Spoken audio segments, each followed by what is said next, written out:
बिस्मिल्लाहिर्रहमानिर्रहीम। अस्सलाम वालेकुम। तो मैंने इनके कमरे में रह लेती हूँ। मेरा शौहर जब वापस आएगा तो मैं इसे कमरे से चली जाऊंगी। मेरी बात सुनकर पहले तो मेरी सास मुझे शक भरी नजरों से देखने लगी और फिर ना जाने इनके दिमाग में क्या आया कि उन्होंने मुझे अपने कमरे में रहने की इजाजत दे दी। तो मैं बेखुशी अपने कमरे में जाकर रहने लगी भी, लेकिन अब मुझे ये बात भी पता करनी थी आखिर मेरा शौहर पाकिस्तान में क्या कर रहा है, जबकि वो तो सारे घर वालों को ये बोलकर गया है कि वो परदेश में काम कर रहा है। और अपने कमरे में आने के बाद मैंने अपने भाई से रब्ता किया और कहा कि ये बात किसी को भी पता ना चले। मैंने अपने शौहर को पाकिस्तान में ही देखा है, उसी शहर में देखा है। वो पता करके मुझे बताया कि क्या मेरा शौहर वाकई में पाकिस्तान में है, ये मेरा कोई वहम था। मेरे भाई ने मेरा काम करने की हामी भर ली और अब मुझे इंतजार था कि कब मेरा भाई मुझे अपने शौहर के बारे में बताएगा। कुछ दिन तक मैं यूं ही किसी अच्छी खबर का इंतजार करती रही, लेकिन मेरे भाई के हाथ ऐसा कुछ भी नहीं लगा जिसकी वजह से ये पता चल सके मेरा शौहर पाकिस्तान में ही है। आखिरकार मैं यूं सो गई और मुझे भी ऐसा ही लगने लगा था ये मेरा कोई वहम था। एक दिन रात के वक्त मुझे शदीद प्यास लगी तो मैं अपने कमरे से बाहर निकल आई, मगर मुझे ऐसा लगा जैसे हाल में खड़े होकर कोई बात कर रहा है। हर तरफ गप अंधेरा रहा था और मैंने भी लाइट नहीं जलाई थी, तो मैंने अपने चिप एक तरफ रखकर नंगे कदमों से हाल की तरफ बढ़ी। घर तो मेरा जाना पहुंचाना ही था, तो जहां से आवाज आ रही थी मैं उसी तरफ बढ़ने लगी।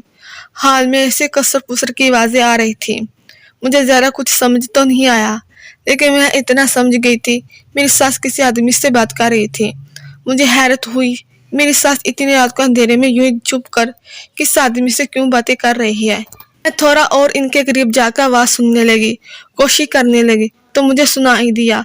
मेरी सास यूं बोल रही थी, जब तक मेरा हारा काम पूरा नहीं हो जाना मेरे बहू को कुछ भी पता नहीं चलना चाहिए। अगर उसे हमारे प्लान की जरिए इस भी भनक पड़ गई तो ये हमारे लिए बहुत बड़ा खतरा साबित होगा। हम जो काम कर रहे हैं इसमें बहुत ज्यादा खतरा है। यह बात सुनकर मेरे पैरों तले जमीन निकल गई। आखिर ऐसा भी कौन सा राज है जो ये लोग मुझे छुपा रहे हैं?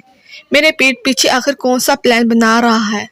इनकी बात सुनकर मैं बहुत ज्यादा डर गई थी और मैंने दोबारा अपने भाई से रब्ता किया और रात को अपनी सास की सुनी हुई सारी बातें मैंने अपने भाई को बता दी। तो मेरा भाई भी परेशान हो गया। उसने कहा कि बात तो वाकई परेशानी की है, आखिर ये कौन सा राज की बात कर रहे थे। मैंने कहा भाई आप एक बार दोबारा कोशिश करें, मुझे लगता है कि मेरा शौहर नहीं है और ये लोग मिलकर हमें बेवकूफ बना रहे हैं। उन्होंने जरूर कोई बहुत बड़ा प्लान किया है।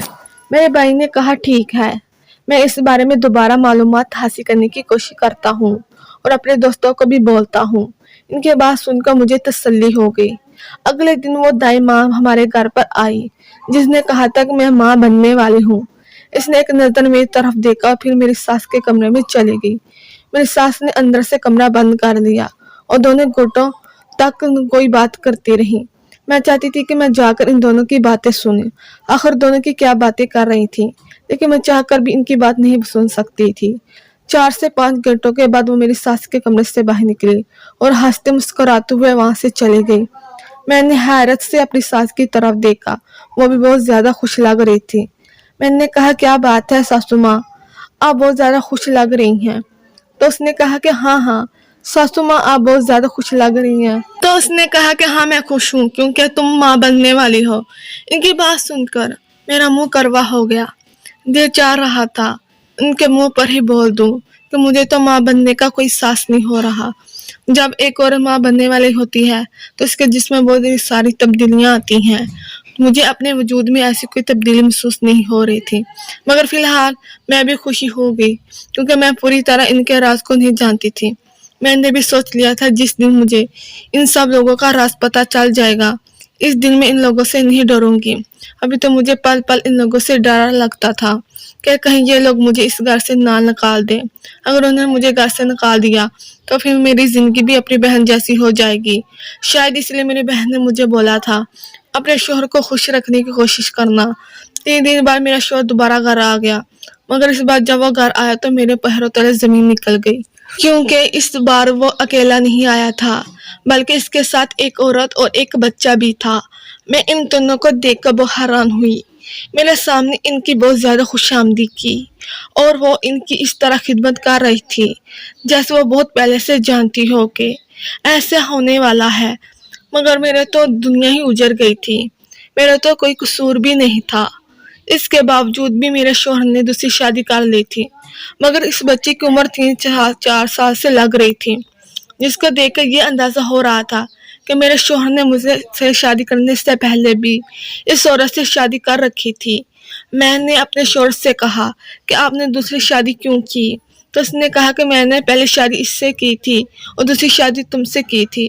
تو میں رونے لگی اور ان سب سے پوچھا کہ آخر ان سب لوگوں نے مل کر میرے ساتھ ایسا دھوکہ کیوں کیا، مگر ان لوگوں نے میری کسی بات کا جواب نہیں دیا اور مجھے لے جا کر ایک کمرے میں بند کر دیا۔ اس کمرے میں میرے پاس میرا موبائل بھی نہیں تھا کہ میں اپنے بھائی سے رابطہ کر سکوں، اور مجھے نہیں معلوم تھا میں اور کتنے وقت اس کمرے میں رہوں گی، مگر ماں اتنا تو جان گئی تھی کہ شادی سسرال کے ایک دھوکے کی تھی، مگر یہ جو دھوکہ ان لوگوں نے میرے ساتھ کیوں کیا ہے، بس اب اس راستے پر پردہ اٹھانا باقی تھا۔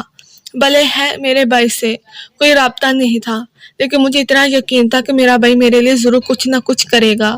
اس کمرے میں رہتے ہوئے 2 سے 3 ہفتے ہو گئے تھے۔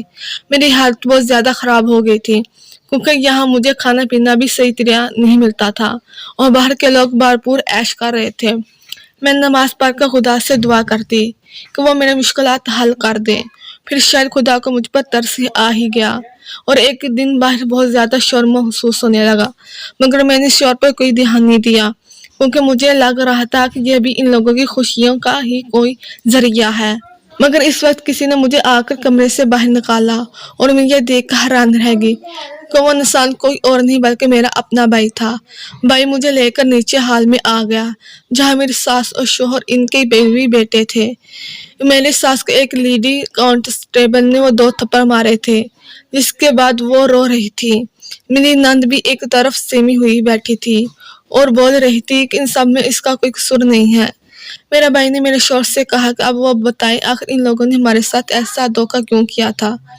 تو اس نے کہا کہ وہ کالج کے زمانے سے ایک لڑکی کو پسند کرتا تھا، لیکن ہمارے خاندان میں اپنی پسند کی شادی کروانے کا رواج نہیں تھا۔ اگر کوئی پسند کی شادی کرتا تو اس خاندان سے باہر نکال دیا جاتا تھا، لیکن اگر کسی کی پہلی شادی ٹوٹ جائے تو وہ دوسری شادی اپنی پسند سے کر سکتا تھا۔ اس لیے میں نے تمہاری بہن سے شادی کی اور میں پردیس جانے کے بہانے اس سے دور رہنے لگا۔